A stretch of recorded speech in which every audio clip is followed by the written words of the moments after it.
મિત્રો spectrum high school PS Patel 39 વર્ષનો મારો અનુભવ છે એનો હું ટીચિંગમાં ઉપયોગ કરું છું। મારી જુદી જુદી મેથડ જે હું સમજાવતો જાઉં છું। ગુજરાત રાજ્ય લેવલે કેઆરપી આરપી તેમજ શિક્ષણના તમામ ક્ષેત્રોમાં લેખન સહિત તમામ જગ્યાએ કામ કરેલું છે। એવા મારા બહોળા અનુભવનો હું ઉપયોગ મારા ટીચિંગ દરમિયાન કરું છું। મારો લાભ અવશ્ય લેજો એવું ખાસ જણાવું છું। Good morning all friends. जो गई काले छेल्ले आपणे शून्य क्रमनी प्रक्रिया माटे t1 बराबर r0 upon 2k साबित कर्યું। એ જ રીતે પ્રથમ ક્રમની પ્રક્રિયા માટે અર્ધ આયુષ્ય સમય t1 બરાબર 0.693 upon k સાબિત કર્યું। હવે એની પર આધારિત દાખલાઓ ઉપર જઈએ છે।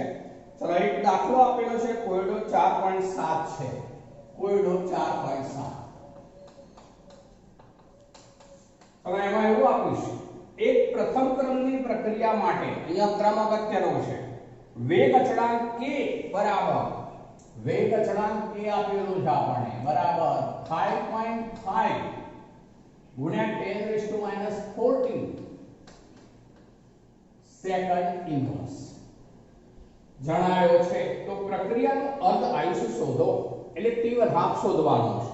હવે મિત્રો આ કોયડામાં તો આપણને સ્પષ્ટ એવું કહી દીધું છે કે પ્રથમ ક્રમની પ્રક્રિયાનો પ્રક્રિયા વેગ અચળાંક આટલો છે તો t1 હાફ શોધો। પણ હવે તમને ક્યારેક એવું પણ કહી શકશે કે એક પ્રક્રિયાનો વેગ અચળાંક આટલો છે। એવું સ્પષ્ટ ન કર્યું હોય કે પ્રથમ ક્રમની પ્રક્રિયા છે કે अन्य कोई क्रमनी प्रक्रिया है शून्य क्रमनी प्रक्रिया है એવું સ્પષ્ટ ન કહ્યું હોય તો શું કરવાનું મિત્રો તો જો આ એકમ ઉપર જોવાનું। જ્યારે એકમ સેકન્ડ ઇન્વર્સ હોય તેનો એકમ આપણે આગળ જોઈ ગયા છે બધા કેના એકમો કેવી રીતે તારાવાત તે જ્યારે કેનો એકમ સેકન્ડ ઇન્વર્સ મિનિટ ઇન્વર્સ શોર્ટમાં બોલું છું સમય ઇન્વર્સ હોય ત્યારે આપેલી પ્રક્રિયા એ પ્રથમ ક્રમની પ્રક્રિયા ગણાશે। પણ જ્યારે કેનો એકમ mall litre inverse second inverse હોય તો એ શૂન્ય ક્રમની પ્રક્રિયા કહેવાય। ફરીથી બોલું છું ધ્યાન રાખજો જ્યારે કેનો એકમ mall litre inverse second inverse હોય તો એ શૂન્ય ક્રમની પ્રક્રિયા ગણાય। પણ જ્યારે આપણે આ એકમ સેકન્ડ ઇન્વર્સ સમય ઇન્વર્સ હોય કેનો એકમ તો એ પ્રથમ ક્રમની પ્રક્રિયા ગણાશે। એટલે આ પ્રથમ ક્રમની પ્રક્રિયા છે માટે આપણે t1 હાફ વાળું સૂત્ર લાગુ પાડવું પડશે।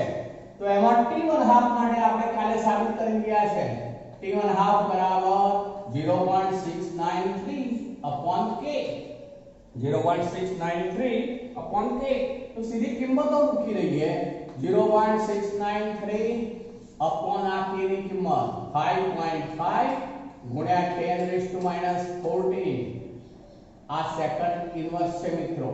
ચલો એકમ ઉપર જશે એટલે જવાબ સેકન્ડમાં થઈ જશે।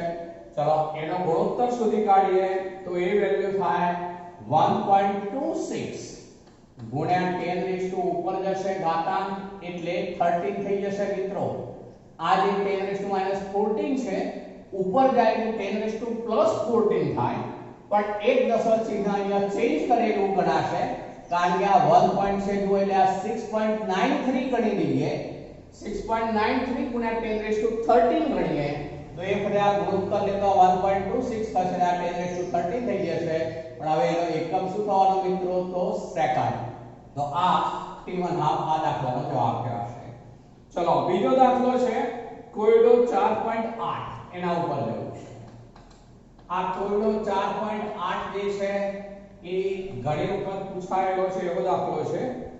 દર્શાવો કે પ્રથમ ક્રમની પ્રક્રિયામાં 99.9% પ્રક્રિયા પૂર્ણ કરવા માટે કેટલું કહે છે તો 99.9% ટકામાં છે પ્રક્રિયા પૂર્ણ કરવા માટે જરૂરી સમય એટલે આને આપણે t1 ગણીએ છે।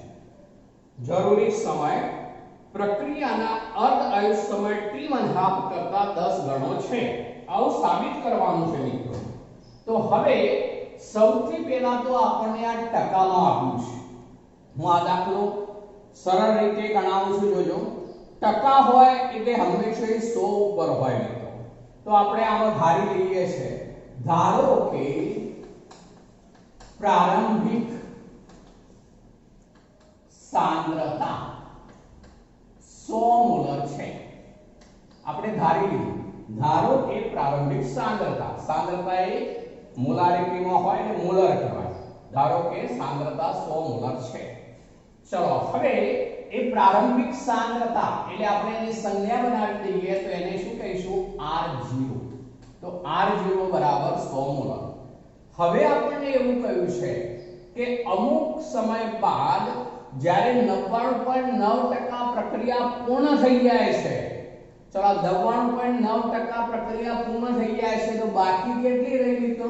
તો ખાલી 0.1% જે છે એ બાકી રહી. હવે અહીંયા ટકામાં છે એટલે આપણે આવું કહી શકીએ કે 100 મોલર છે તો એમાંથી 99.9 મોલર, હવે હું એવો શબ્દ વાપરું છું, 100 મોલર પૈકીના 99.9 મોલર વપરાઈ જાય છે. તો T1 સમયે સાંદ્રતા, બાકી રહેતી સાંદ્રતા, ચલો એવું લખું છું, બાકી રહેતી સાંદ્રતા જેને કહીશું આપણે R અથવા R of t. R ગુણ્યા t નથી, ધ્યાન રાખજો. R of t એટલે નીચે લખવાનું બરાબર. આપણે આ 100 માંથી આ બાદ કરવું પડે, 100 માંથી બાદ કરવું પડે એટલે 100 ઓછા 99.9 તો બરાબર શું થઈ જવાનું મિત્રો? તો 0.1. તો આ 0.1 હવે R of t 0.1 મોલર. ચલો આપણી પાસે R0 છે, R of t છે. તો હવે આપણે આ સૂત્રનો ઉપયોગ કરીએ છે. જુઓ એ વખતે આ સૂત્ર લઈએ છે k બરાબર 2.303 by t log આ R0 આને કહેવાય R of t અથવા R of t. અહીંયા હવે સંજ્ઞાઓમાં થોડો ફેરફાર શું કરું છું એ જુઓ. આને હું T1 કહી દેવા માંગુ છું હવે, કારણ કે આપણે સંજ્ઞા T1 આપી છે તો T1 કહીએ.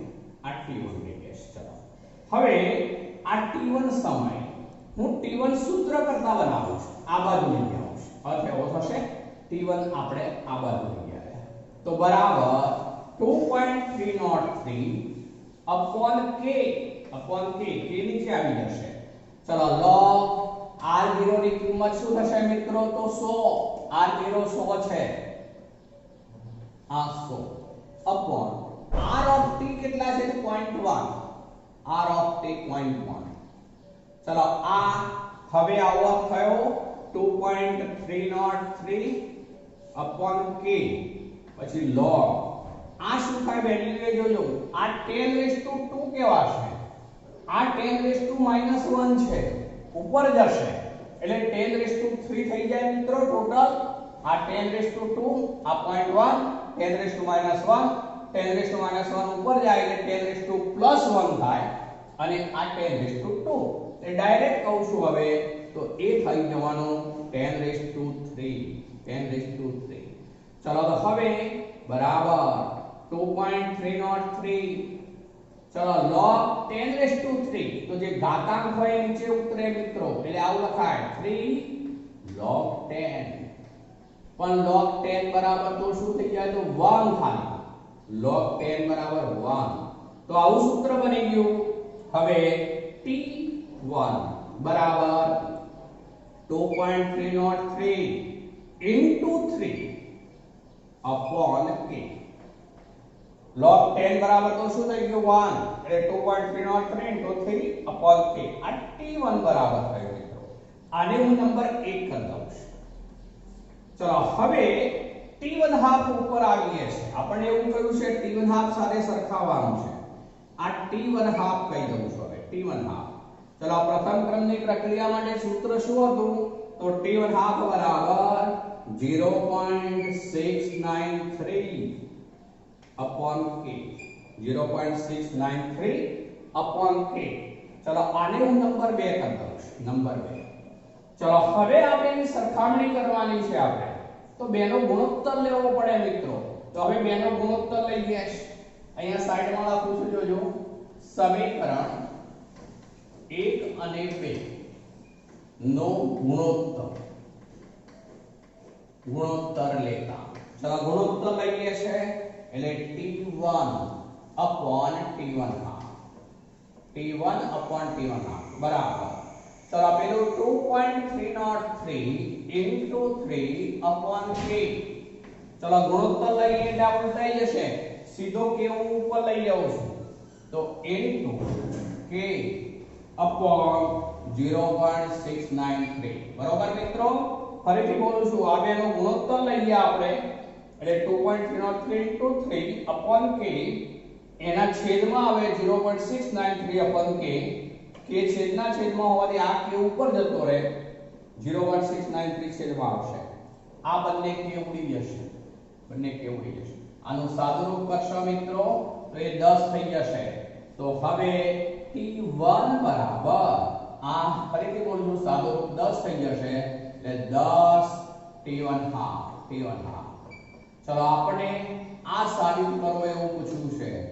શું પૂછ્યું છે જુઓ. હવે એવું પૂછ્યું છે આપણને કે દર્શાવો કે પ્રથમ ક્રમની પ્રક્રિયામાં 99.9% પ્રક્રિયા પૂર્ણ થવા માટે જરૂરી સમય, આ જરૂરી સમય કહેવાય, જરૂરી સમય પ્રક્રિયાના અર્ધ આયુષ્ય સમય t1 half, આ t1 half છે, અર્ધ આયુષ્ય સમય t1 half ના 10 ગણો છે. તો આ કેટલા ગણો થઈ ગયો? 10 ગણો. તો આ રીતે સાબિત કરીશું મિત્રો. બુક્સ ની અંદર જે છે એ થોડીક લાંબી રીત આપી છે, થોડીક ઓકવર્ડ પડે એવી રીત છે, મેં સરળ બનાવી દીધી છે. જ્યારે પણ ટકામાં આપે ત્યારે ટકા 100 ઉપર નીકળે એટલે પહેલા તો ધારી દેવાનું કે ધારો કે પ્રારંભિક સાંદ્રતા R0 બરાબર 100 મોલ છે. હવે t1 સમયે બાકી રહેલી સાંદ્રતા આપણે જોઈએ જે R of t છે. આ સૂત્રમાં R of t નો અર્થ શું થાય? t સમયે બાકી રહેલી પ્રક્રિયકની સાંદ્રતા.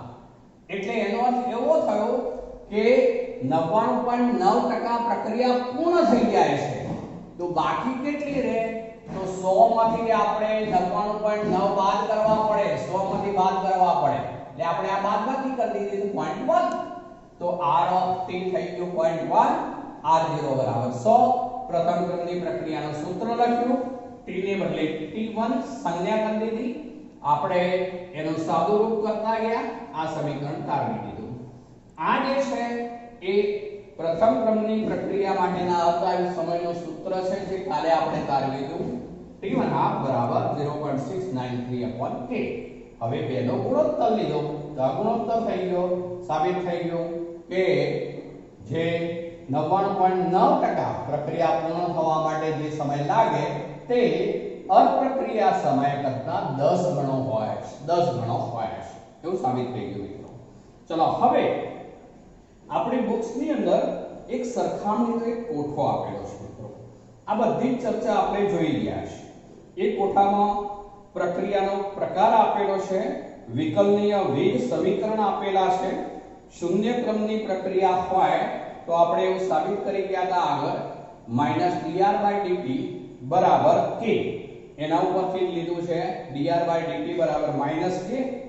જો એને બદલે પ્રથમ ક્રમની પ્રક્રિયા હોય તો -dr/dt બરાબર k એવું લેતા હતા આપણે ઇન્ટુ r, જે માઈનસ ચિહ્ન પેલી બાજુ પક્ષાંતરિત કરીશ. સંકલિત વેગ નિયમ પણ આપેલા છે. એમાં શૂન્ય ક્રમ માટે આપેલું છે kt. આપણે આ બધું જ સાબિત કર્યું છે, kt બરાબર r0 r. જ્યારે સંકલિત વેગ નિયમ પ્રથમ ક્રમ માટે ચરઘાતાંકીય નિયમ આપણે સાબિત કર્યો હતો, r બરાબર r0 e kt. એ સૂત્ર પણ આપ્યું છે. અને બીજું આપ્યું છે kt બરાબર ln r0/r. ચલો સીધી રેખાના આલેખ. તો શૂન્ય ક્રમની પ્રક્રિયા માટે પ્રક્રિયકની સાંદ્રતા r વિરુદ્ધ સમય t નો આલેખ, જ્યારે નિપજ અને એ જ રીતે પ્રથમ ક્રમની પ્રક્રિયા માટે ln r વિરુદ્ધ સમય t નો આલેખ આપણે દોર્યો તો સીધી રેખા માટે. અર્ધ આયુષ્ય સમય તો બંનેમાં સાબિત કર્યું છે આપણે.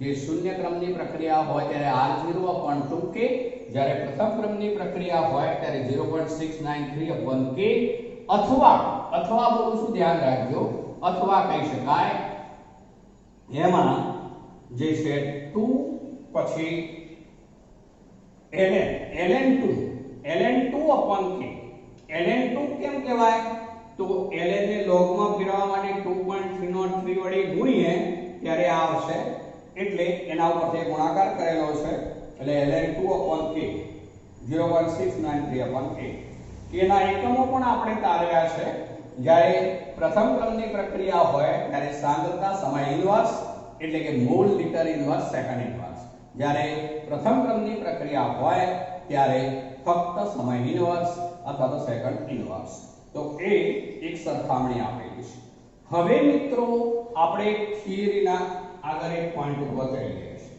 ચલો એમાં છે આભાસી પ્રથમ ક્રમની પ્રક્રિયા હવે બરોબર સમજજો હું પ્રથમ ક્રમની પ્રક્રિયા એવું નથી કહેતો આભાસી પ્રથમ ક્રમની પ્રક્રિયા એટલે કે આભાસ થાય છે એ વાસ્તવિક નથી આભાસ શબ્દનો અર્થ એ થાય કે વાસ્તવિક નથી તો આભાસી પ્રથમ ક્રમની પ્રક્રિયા કોને કહેવાય એ બાબત ઉપર આવું છું આભાસી પ્રથમ ક્રમ ની પ્રક્રિયા ચલો એક ઉદાહરણ લઈને સમજાવું છું પહેલા ધ્યાન રાખજો આપણે એક એસ્ટર લઈએ છે CH3COO2H5 મેં લીધું એક ઇથાઇલ એસિટેટ અથવા ઇથાઇલ ઇથેનોઇડ લીધું છે આ એસ્ટર જે છે એનું જલ વિભાજન કરાવીએ છીએ એટલે 2 સાથે પ્રક્રિયા થશે H+ એસિડ ઉદ્દીપકની હાજરીમાં ત્યારે એમાંથી આવું બનશે અહીંથી તૂટશે અને આમાં H જોડીએ એટલે આલ્કોહોલ બને આમાં OH જોડીએ એટલે એસિટિક એસિડ બની જાય એટલે આવું બની ગયું એમાંથી CH3COOH અને વત્તા C2H5OH તો એસ્ટરની જલ વિભાજન પ્રક્રિયા એસિડ ઉદ્દીપકની હાજરીમાં કરતા એસિટિક એસિડ અને ઇથેનોલ બનાવશે હવે અહીંયા હું પ્રારંભિક સમય લઉં છું t બરાબર 0 સમય ધારો કે આપણે જે એસ્ટર છે એ એસ્ટરની સાંદ્રતા 0.01 મોલર લીધી છે પાણી જે છે એની સાંદ્રતા 10 મોલર લીધી છે જ્યારે શરૂઆતમાં આ બંને ન હોય નિપજ ન હોય ચલો હવે પ્રક્રિયા થાય છે જ્યારે t બરાબર t લઉં છું એટલે કે સંપૂર્ણપણે પ્રક્રિયા પૂર્ણ થઈ જાય છે સંપૂર્ણ 100% પ્રક્રિયા પૂર્ણ થઈ જાય છે તો હવે એસ્ટર શું હોય તો 0 એસ્ટર 0 મોલર સંપૂર્ણ વપરાઈ ગયું ચલો પણ હવે એસ્ટરનો સહગુણક 1 H2O નો સહગુણક 1 બંનેના સહગુણક જુઓ એસ્ટરનો સહગુણક 1 H2O નો સહગુણક 1 માટે જો એસ્ટર 1 મોલર વપરાય તો H2O પણ 1 જ મોલર વપરાય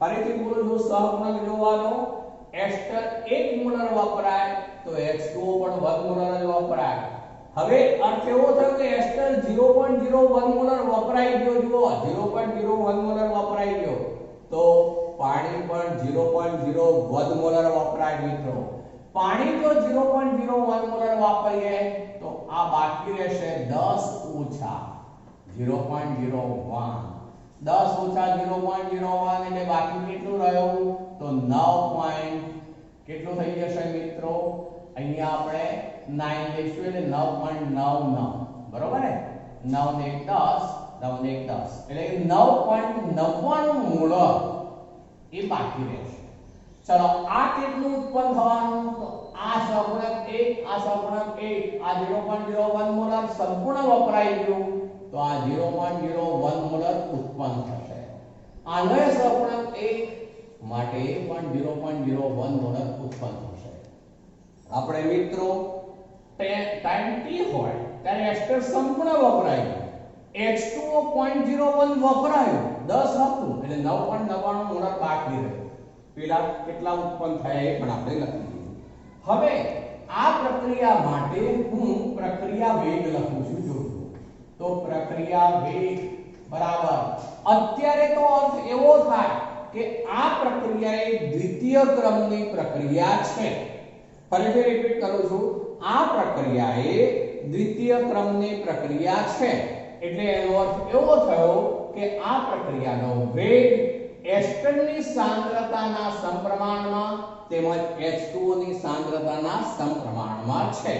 ફરીથી બોલું છું, એસ્ટર ની સાંદ્રતાના સમપ્રમાણમાં તેમજ H2O ની સાંદ્રતાના પણ સમપ્રમાણમાં છે. વાસ્તવિક રીતે એનો પ્રક્રિયા વેગ લખીએ તો આપણે આવું લખવું પડે કે ઇન્ટુ, હવે હું શબ્દોમાં લખું છું તો એસ્ટર ઇન્ટુ પાણી, આવું લખાય. અત્યારે મેં ઉપર ગુણાંક 1 એવો અર્થ કર્યો છે ઘાતાંક, આ પાણીનો પણ ઘાતાંક 1 અત્યારે મેં એવો કર્યો છે, માટે વાસ્તવિક પ્રક્રિયા ક્રમ 1 + 1 એટલે 2 છે. હવે પ્રાયોગિક રીતે આપણે એવું કહી શકીએ, સમજો હવે કે H2O ની સાંદ્રતા જે છે એમાં તો નહિવત ઘટાડો જ થાય છે. જો આ 10 મોલર છે, આ 9.99 મોલર છે, એટલે એનો અર્થ એવો થયો કે H2O ની સાંદ્રતામાં તો નહિવત ઘટાડો થયેલો છે, માટે H2O ની સાંદ્રતા આપણે અચળ ગણી શકીએ. ચલો H2O ની સાંદ્રતા અચળ ગણી લઈએ તો અર્થ એવો થશે કે આ એક અચળાંક બની જવાનો, આ માટે H2 પાણી (0) ઘાતાંક થઈ જાય. H2O (0) એટલે કે પાણીની સાંદ્રતા વધુ હોય કે ઓછી હોય પણ પ્રક્રિયા વેગ ઉપર એની અસર થશે નહીં, એવું હવે કહું છું, ધ્યાન રાખજો. પણ એસ્ટરની સાંદ્રતા જે છે એના ઉપર જ પ્રક્રિયા વેગ આધારિત બનશે, માટે પાણીના સંદર્ભમાં પ્રક્રિયા ક્રમ 0 થઈ ગયો કહેવાય, માટે આ જે છે અચળ બની ગયું કહેવાય. જો એને હું અચળાંક તરીકે લઈ લઉં, આ અચળ બરાબર નવો અચળાંક મૂકી શકાય, એને હું K1 સિમ્બોલ આપી દઉં છું તો K1 * એસ્ટર, આવું સૂત્ર થઈ જશે મિત્રો, પ્રક્રિયા વેગ. તો હવે પ્રક્રિયા વેગ બરાબર K1 * એસ્ટર નો ઘાતાંક 1. તો હવે આ પ્રક્રિયા એ આભાસી પ્રથમ ક્રમની પ્રક્રિયા તરીકે ઓળખાશે મિત્રો. વાસ્તવમાં તો એનો પ્રક્રિયા ક્રમ કેટલો છે? 2 છે, પણ આ પ્રક્રિયામાં પાણીની સાંદ્રતા વધુ હોવાથી તેની સાંદ્રતામાં નહિવત ફેરફાર થતો હોવાથી તે લગભગ અચળ ગણી શકાય. નહિવત ફેરફાર હોવાથી તે ફેરફારને અવગણીએ આપણે તો પાણીની સાંદ્રતા અચળ ગણાય, માટે પાણીની સાંદ્રતાની પ્રક્રિયા વેગ ઉપર કોઈ અસર થતી નથી એવું ગણી શકાય, અને માટે આભાસી પ્રથમ ક્રમની પ્રક્રિયા એ બનશે. આનો અર્થ એવો થયો કે કેટલીક પ્રક્રિયાઓના પ્રક્રિયા ક્રમ ઉચ્ચતર હોય છે, એક કરતા વધુ. કેટલીક પ્રક્રિયાઓના પ્રક્રિયા ક્રમ ઉચ્ચતર હોય છે, પરંતુ પ્રાયોગિક પરિસ્થિતિ એવી હોય કે જેને કારણે તેઓ પ્રથમ ક્રમની પ્રક્રિયાના વેગ સમીકરણને અનુસરે છે. ફરીથી રિપીટ કરું છું, કેટલીક પ્રક્રિયાઓના પ્રક્રિયા ક્રમ ઉચ્ચતમ હોય છે, પરંતુ પ્રાયોગિક પરિસ્થિતિ એવી હોય કે જેને કારણે તેવી પ્રક્રિયાઓ એ પ્રથમ ક્રમની પ્રક્રિયાના વેગને અનુસરે છે, માટે તેવી પ્રક્રિયાઓને આભાસી પ્રથમ ક્રમની પ્રક્રિયાઓ કહે છે. આવી પ્રક્રિયાઓમાં શું હોય બોલું છું, સ્પષ્ટ ધ્યાન રાખજો.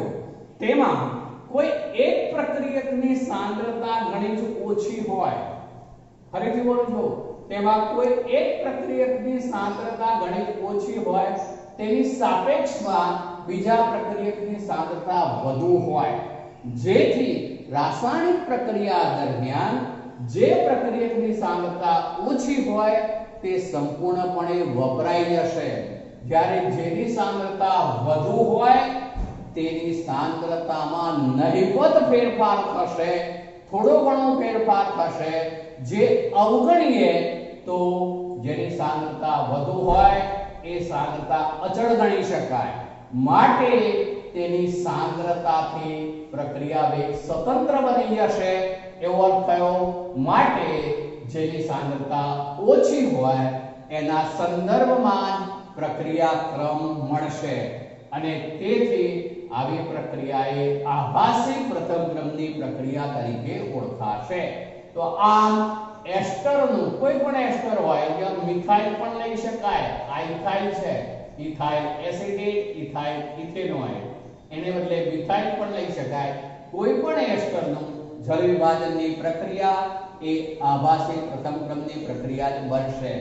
એવું બીજું ઉદાહરણ લઈએ છે C12H22O11, જેને કહીશું આપણે ખાંડ, સુક્રોઝ. ખાંડ છે, સુક્રોઝ છે, એનું વ્યુત્ક્રમણ એટલે પણ એનું જળ વિભાજન જ છે.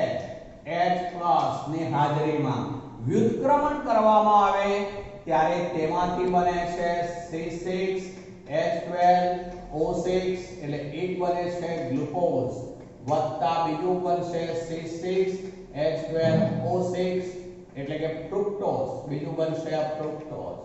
ગ્લુકોઝ અને ફ્રુક્ટોઝ બને, ખાંડ છે, સુક્રોઝ છે, એના વ્યુત્ક્રમણથી, અને વ્યુત્ક્રમણ શબ્દ વપરાય છે, વ્યુત્ક્રમણથી એસિડની હાજરીમાં ગ્લુકોઝ અને ફ્રુક્ટોઝ બનશે.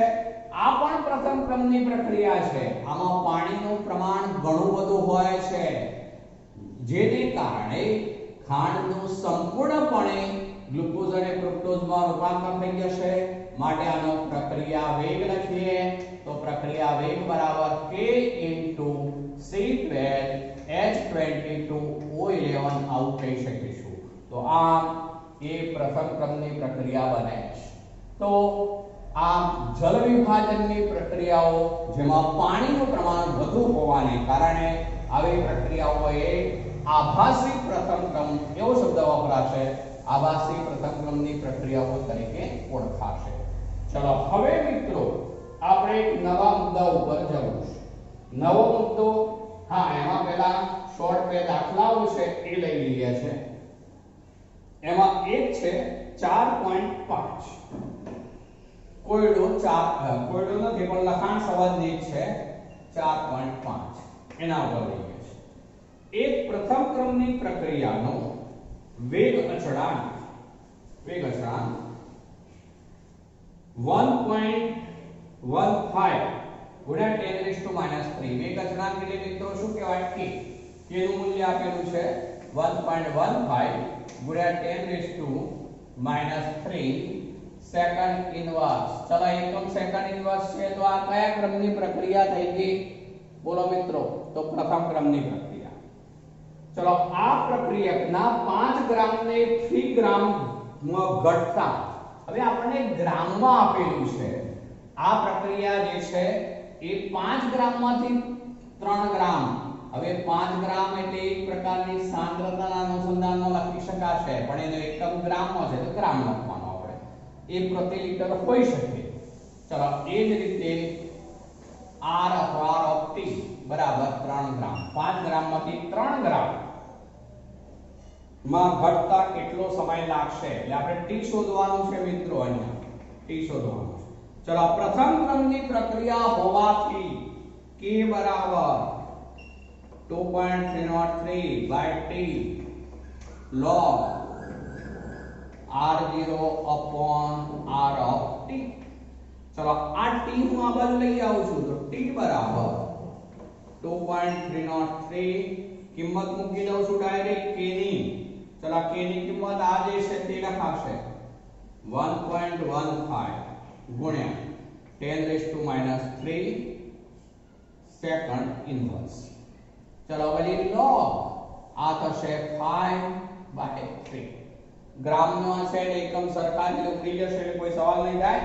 ચલો 5/3 તો આવું થશે બરાબર. અહીંયા સાઈડમાં લખું છું જુઓ તો T બરાબર 2.303 log, એ log ગુણોત્તર છે એનું મૂલ્ય થશે મિત્રો તો એ 1.6667 upon, ચલો વેલ્યુ આપેલી 1.15 ગુણ્યા 10⁻³ સેકન્ડ ઇનવર્સ.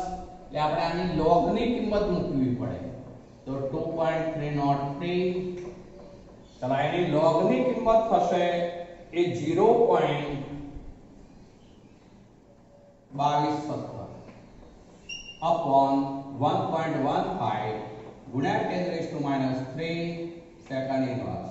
તો મિત્રો આનો જવાબ શોધી કાઢીએ તો એ જવાબ જે છે એ 443.9783 આ ઉપર જશે સેકન્ડ ઇનવર્સ એટલે સેકન્ડમાં થઈ જશે. તો આ જે લખાણ સંબંધિત પ્રશ્ન 4.5 છે એટલો સમય લાગશે. તો એ સમય જે છે એ 443.9783 એટલા સેકન્ડ થશે. ચલો બીજો 4.6 છે કોયડો એનો 4.6 એને લઈ લઈએ છે. ચલો SO2Cl2 ને તેના પ્રારંભિક જથ્થામાંથી વિઘટન થઈને અડધો થવા માટે, ચલો ફરીથી બોલું છું જોજો, SO2Cl2 ને તેના પ્રારંભિક જથ્થામાંથી વિઘટન થઈને અડધો થવા માટે 60 મિનિટ લાગે છે. ચલો હવે કોઈ પણ સાંદ્રતા હોય એ સાંદ્રતામાંથી ઘટીને અડધી થવા માટે લાગતા સમયને શું કહેવાય મિત્રો? T1/2. તો અહીંયા T1/2 આપણને આપી દીધો કેવાશે T1/2 બરાબર કેટલો આપેલો છે? 60 મિનિટ. 60 મિનિટ. ચલો T1/2 આપણને આપી દીધો છે 60 મિનિટ લાગે છે. જો વિઘટન પ્રથમ ક્રમની પ્રક્રિયા હોય તો વેગ અચળાંક શોધો. પ્રથમ ક્રમની પ્રક્રિયા છે એવું કહી દીધું છે અને k શોધવાનો કયો છે આપણે. ચલો k શોધવો છે તો મિત્રો પ્રથમ ક્રમની પ્રક્રિયા માટે યાદ કરો k બરાબર 0.693 upon T1/2 બરાબર. T1/2 અહીંયા હોય તો T1/2 બરાબર 0.693 upon k. મેં ડાયરેક્ટ લખી દીધું k બરાબર 0.693 upon T1/2. તો બરાબર 0.693 T1/2 છે 60 મિનિટ. 60 મિનિટ. તો હવે એનો ગુણોત્તર શોધી કાઢીએ. તો એ જે વેલ્યુ જે છે એ આપણે સેકન્ડમાં માંગી છે તો મિનિટના સેકન્ડ બનાવી દઈએ ડાયરેક્ટ કરી દઉં. ચલો આ 60 વડે ગુણી દીધું તો હવે સેકન્ડ થઈ જશે મિત્રો. બરોબર 60 ગુણ્યા 60 એટલે સેકન્ડ થઈ ગયું. તો એનો જવાબ થાય છે 1.925 ગુણ્યા 10⁻⁴ આંશમાં જશે એટલે સેકન્ડ ઇનવર્સ. તો આ k નો એકમ થઈ ગયો. k ની વેલ્યુ 1.925 ગુણ્યા 10⁻⁴ સેકન્ડ ઇનવર્સ થઈ જશે મિત્રો. ઉપર જશે k નો એકમ છે એટલે. ચલો તો આ બંને આપણે લખાણ સંબંધિત પોઈન્ટ હતા એ પૂરા કર્યા. ચલો હવે આપણે આ ચેપ્ટરની બીજી એક અગત્યની બાબત ઉપર આવવું છે. પ્રક્રિયા વેગ અને તેનો તાપમાન પર આધાર શું છે તે. પ્રક્રિયા વેગ અને તેનો તાપમાન પર શું આધાર છે તે. ચલો ઘણી પ્રક્રિયાઓમાં પ્રાયોગિક રીતે અભ્યાસ કરતા એવું માનવું પડે છે કે પ્રક્રિયાના તાપમાનમાં વધારો કરવામાં આવે તો પ્રક્રિયા વેગ વધશે. આમ તો પ્રક્રિયા થવા માટે પ્રક્રિયકના જે અણુઓ હોય તેમની વચ્ચે સંઘાત એટલે કે અથડામણ થવી જરૂરી હોય. જેમ તાપમાન વધારીએ તેમ પ્રક્રિયકના અણુઓની ગતિ ઊર્જામાં વધારો થશે, જેને કારણે તેઓ વધુ ઝડપથી એકબીજા સાથે અથડાશે, જેને કારણે જૂના બંધ તૂટે અને નવા બંધનું સર્જન થતા નિપજ બને, જેથી પ્રક્રિયા વેગમાં વધારો થાય છે. હવે એવું માનવું પડ્યું છે કે જ્યારે 10 ડિગ્રી સેલ્સિયસ કે 10 કેલ્વિન તાપમાનમાં વધારો કરવામાં આવે ત્યારે પ્રક્રિયા વેગ અચળાંક અને પ્રક્રિયા વેગ બંને બમણા થઈ જાય છે. ફરીથી બોલું છું, પ્રાયોગિક રીતે એવું સાબિત થયું છે કે પ્રક્રિયાના તાપમાનમાં 10 અંશ સેલ્સિયસ કે 10 કેલ્વિન નો વધારો કરવામાં આવે તો પ્રક્રિયા વેગ અને પ્રક્રિયા વેગ અચળાંક ના મૂલ્યો એ બમણા થઈ જાય છે. હવે એમાં આપણે ઉદાહરણ તરીકે લઈએ છીએ મિત્રો, તો દાખલા તરીકે N2O5 ના વિઘટનની પ્રક્રિયા છે. N2O5 નું વિઘટન, N2O5 નું વિઘટનની જે પ્રક્રિયા છે એ પ્રક્રિયા આપણે જ્યારે 50 અંશ સેલ્સિયસ તાપમાને કરાવીએ, 50 અંશ સેલ્સિયસ તાપમાને, ત્યારે તે પ્રક્રિયા એ 12 મિનિટમાં પૂર્ણ થાય છે. 12 મિનિટમાં પૂર્ણ થાય છે. 12 મિનિટમાં તે પ્રક્રિયા મૂળ જથ્થામાંથી અડધી થાય છે.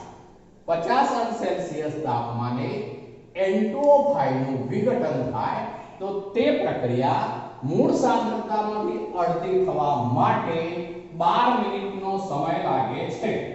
હવે તેને બદલે 25 અંશ સેલ્સિયસ તાપમાન હોય તો એને 5 કલાક લાગે છે. 5 અવર્સ એટલે કે કલાક લાગે છે. જો તેને બદલે 0 અંશ સેલ્સિયસ હોય તો N2O5 ના વિઘટનમાં એ 10 દિવસનો સમય લાગે છે. 10 દિવસ લાગે છે. જો મિત્રો N2O5 ના વિઘટનની પ્રક્રિયાની વાત છે, જ્યારે 50 અંશ સેલ્સિયસ તાપમાન હોય તો તેની મૂળ સાંદ્રતા અડધી થવા માટે 12 મિનિટનો સમય લાગે છે. 25 અંશ સેલ્સિયસ તાપમાન હોય તો મૂળ સાંદ્રતા અડધી થવા માટે 5 કલાકનો સમય લાગે છે. અને 0 અંશ સેલ્સિયસ હોય તો N2O5 ની સાંદ્રતા અડધી થવા માટે 10 દિવસનો સમય લાગે છે. હવે અહીંથી આપણે આમ જઈએ છે, જોજો, તો જેમ જેમ તાપમાન વધતું જાય તેમ ઝડપથી પ્રક્રિયા થઈ રહી છે. જુઓ, જેમ જેમ તાપમાન, ફરીથી બોલું છું, ઘટતું જાય છે, સોરી વધતું જાય, જેમ જેમ તાપમાન વધતું જાય છે તેમ તેમ સમયગાળો જે છે એ જુઓ ઘટતો જાય છે. એટલે શું થાય? પ્રક્રિયા ઝડપી થાય છે. મેં આગળ શરૂઆતમાં જ કહ્યું કે મોટાભાગની પ્રક્રિયાઓ માટે પ્રાયોગિક રીતે એવું સાબિત થયું છે કે 10 અંશ સેલ્સિયસ કે 10 કેલ્વિન તાપમાન વધારતા પ્રક્રિયા વેગ અને વેગ અચળાંકના મૂલ્યો બમણા થઈ જાય છે. તો હવે એ પ્રક્રિયાઓ આવું ઝડપી બનવાનું કારણ શું છે, તો એ બાબતની ચર્ચા ઉપર હવે આપણે જઈએ છીએ. એમાં આપણે આર્હેનિયસ નામનો એક વૈજ્ઞાનિક છે, એને એક સમીકરણ આપ્યું હતું જુદી જુદી પ્રક્રિયાઓ માટે પ્રક્રિયા વેગ અચળાંકના મૂલ્યોનો અભ્યાસ કરીને, જે આર્હેનિયસ સમીકરણ તરીકે ઓળખાયું છે. ચલો, એમાં પ્રક્રિયા વેગ અચળાંક k બરાબર a e upon RT. આવો એક સૂત્ર છે જે આર્હેનિયસ સમીકરણ તરીકે ઓળખાશે. શું છે? k બરાબર a e upon RT. અહીંયા જ્યાં a છે તેને કહેવાશે આર્હેનિયસ અચળાંક, આર્હેનિયસ અથવા અર્હેનિયસ અચળાંક. એને જ કહેવાશે આવૃત્તિ અવયવ. બીજો શબ્દ વાપરું છું, આવૃત્તિ અવયવ. એને જ કહેવાશે પૂર્વઘાતાંકીય અવયવ, પૂર્વઘાતાંકીય અવયવ. ત્રણ રીતે ઓળખાય છે મિત્રો, ધ્યાન રાખજો. આ અર્હેનિયસ અથવા આર્હેનિયસ સમીકરણ તરીકે ઓળખાશે, જેણે જુદી જુદી પ્રક્રિયાઓ માટે જુદા જુદા તાપમાને પ્રક્રિયા વેગ અચળાંકના મૂલ્યો શોધી અને પ્રાયોગિક રીતે આ સૂત્રની તારવણી કરી. જે અહીંયા a આર્હેનિયસ ઉપરથી જે આર્હેનિયસ અથવા આર્હેનિયસ અચળાંક કહેવાશે, એને જ કહેવાશે આવૃત્તિ અવયવ, એને જ કહેવાશે પૂર્વઘાતાંકીય અવયવ. ચલો, અહીંયા જે r છે એ વાયુ અચળાંક છે. r વાયુ અચળાંક. ચલો કેપિટલ T છે એ કેલ્વિનમાં તાપમાન છે, ધ્યાન રાખજો કેલ્વિનમાં થર્મોડાયનેમિક તાપમાન.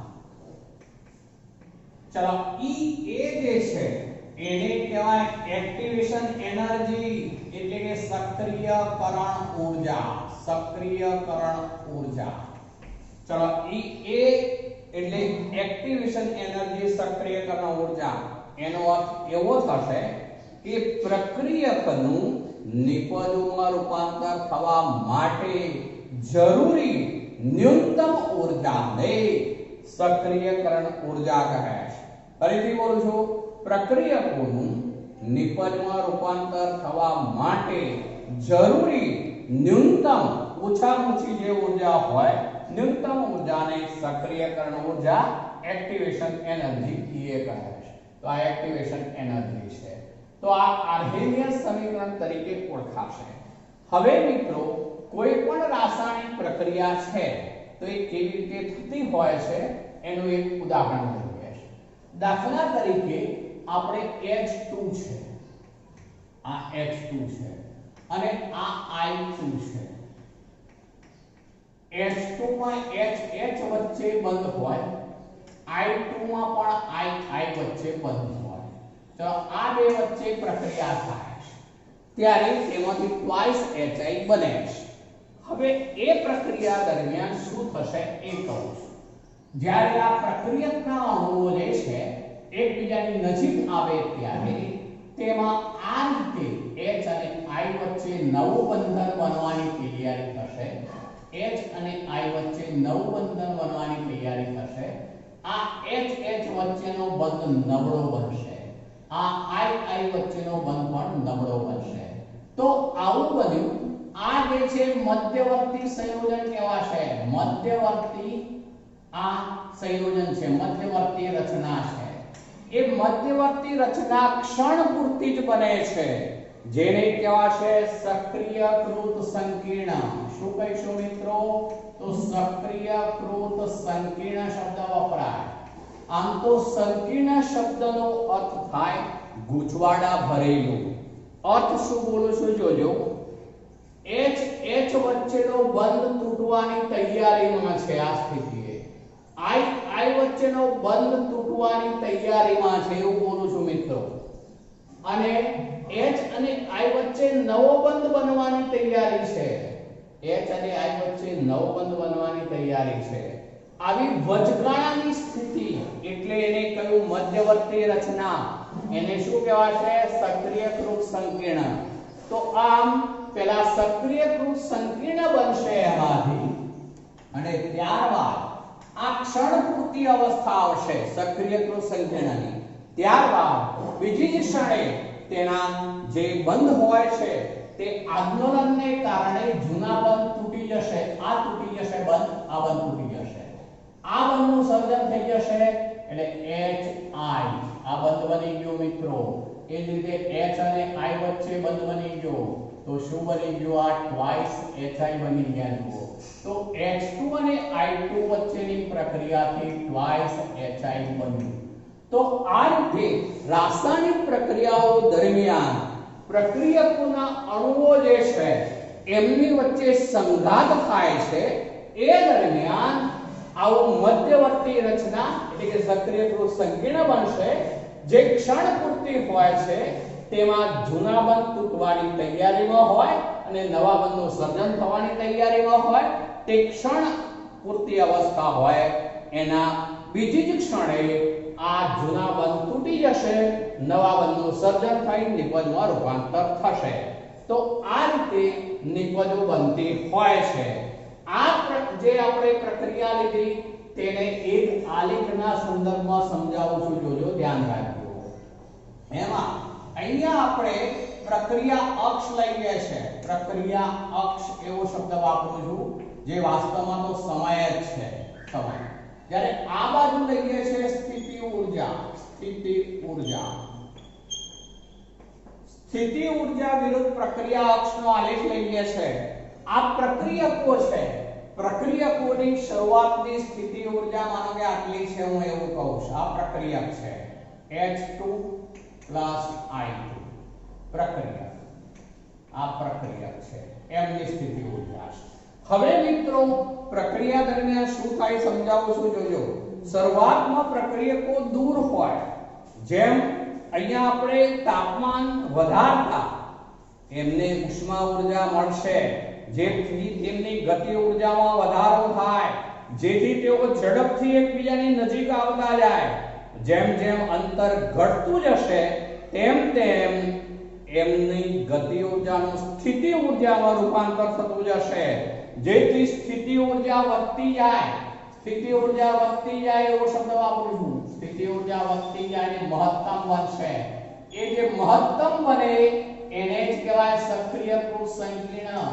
એ જ સક્રિયકૃત સંકીર્ણ આ ટોચ જે છે એ આ અવસ્થા હોય. એ અવસ્થા એ H વચ્ચેનો બંધ તૂટવાની તૈયારીમાં, I વચ્ચેનો બંધ પણ તૂટવાની તૈયારીમાં, H અને I વચ્ચે નવો બંધ બનવાની તૈયારીમાં એ સક્રિયકૃત સંકીર્ણ છે એવો થશે મિત્રો.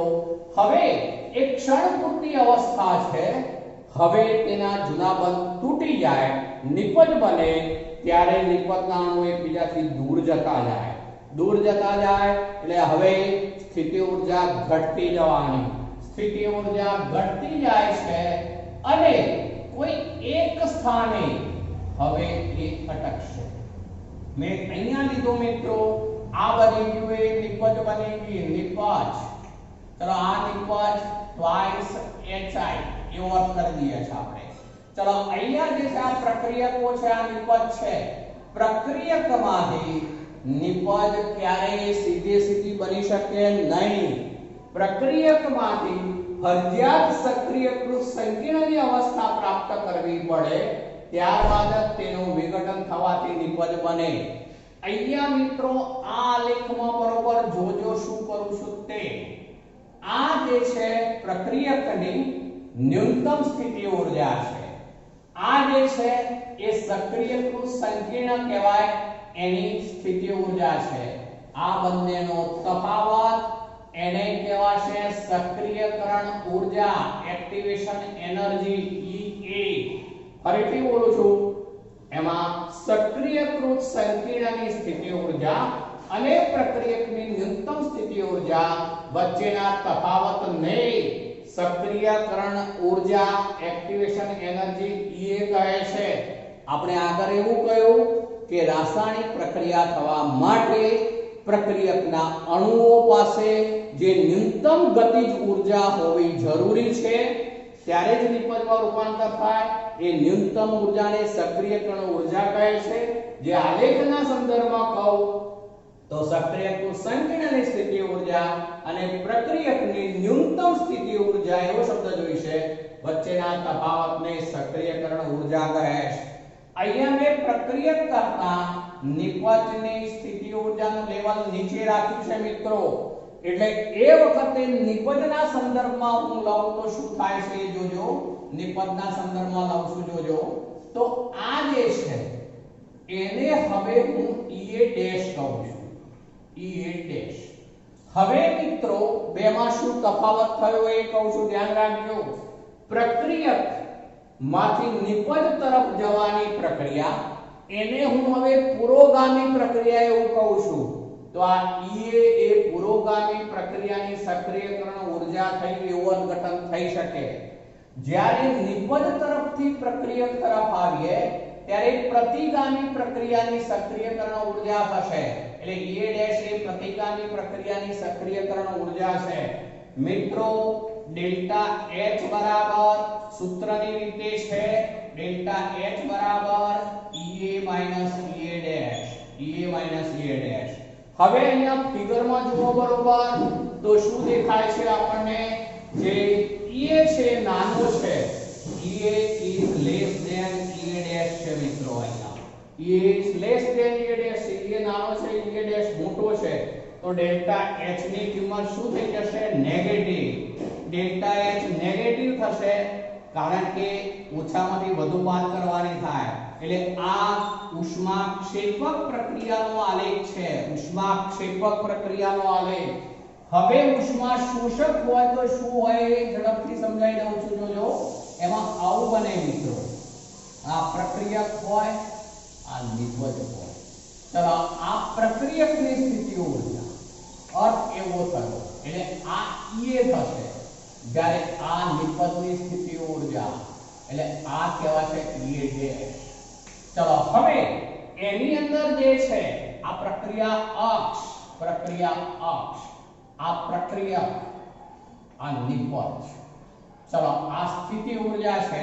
ચલો એમાં ડેલ્ટા એચ, પણ એમાં ઈ એ જુઓ બરોબર, E A is greater than E A dash છે. E A is greater than E A dash, તો ડેલ્ટા એચ લઈએ, આ સૂત્રમાં કિંમત મૂકીએ મિત્રો, તો ઈ એ મોટો છે, આમાં ઈ એ ડેશ નાનો છે, તો બેનો તફાવત લઈએ તો શું થવાનું, એ ધન બનશે. તો ડેલ્ટા એચ અહીંયા પોઝિટિવ મળશે, માટે આ પ્રક્રિયા એ ઉષ્મા શોષકનો આલેખ છે. તો આમ ઉષ્માક્ષેપક અને ઉષ્મા શોષક એવી બંને પ્રક્રિયાઓ હોઈ શકે છે. આપણી બુક્સની અંદર અત્યારે માત્ર આ જ આલેખની સમજૂતી છે, આ સ્પષ્ટીકરણ કરતા હું છું, આની સમજૂતી નથી, એક જ આલેખ આપેલો છે. મેં તમને બંનેમાં સ્પષ્ટીકરણ કરી દીધું.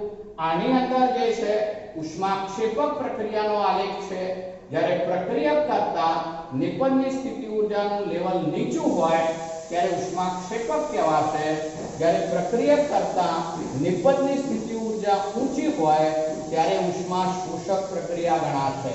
તો આ બંનેમાં એન્થાલ્પી ફેરફાર, ઉષ્માક્ષેપકમાં નેગેટિવ, જ્યારે ઉષ્મા શોષકમાં પોઝિટિવ હોય મિત્રો.